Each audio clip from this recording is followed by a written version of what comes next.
Hi guys, it's Elissa at Moat Cottage, and today we're going to cover our Brandy Kumquats in chocolate. The Brandy Kumquats we made in another video, I'll leave the link above, are ready. They're ready to separate and to dip into chocolate.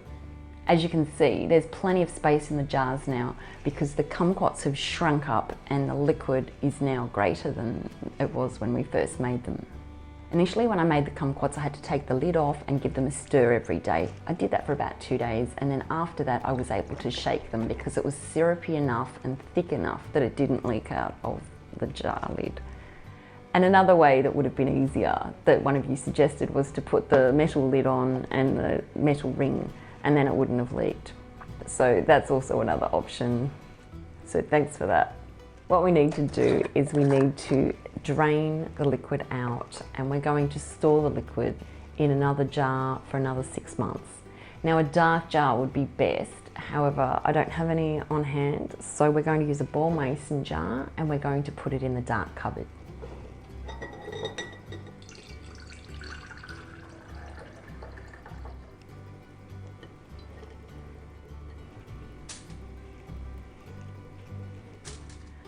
I've got the kumquats sitting on some aluminium foil, and I'm using dark melted chocolate with a high cocoa content because that's the one I like.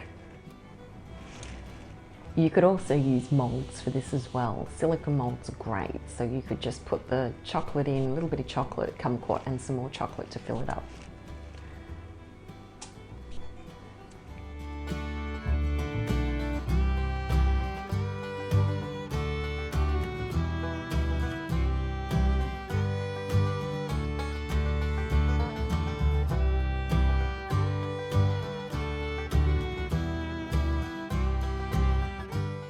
I'll put these in the fridge to set, and they'll be ready to taste as soon as the chocolate's hard.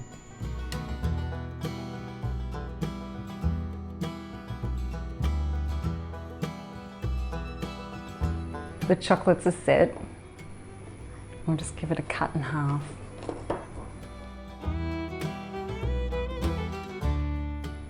And have the taste test. They're really good. They're definitely a real treat, and they'll make a fantastic gift. Although I wouldn't be giving them to anyone who's underage, and I certainly wouldn't be driving after I've had a few of those. They're pretty strong, but they are really good. If you have any questions or comments, please leave them below. And you can also check us out on Instagram. Thanks for watching. I'll see you next time.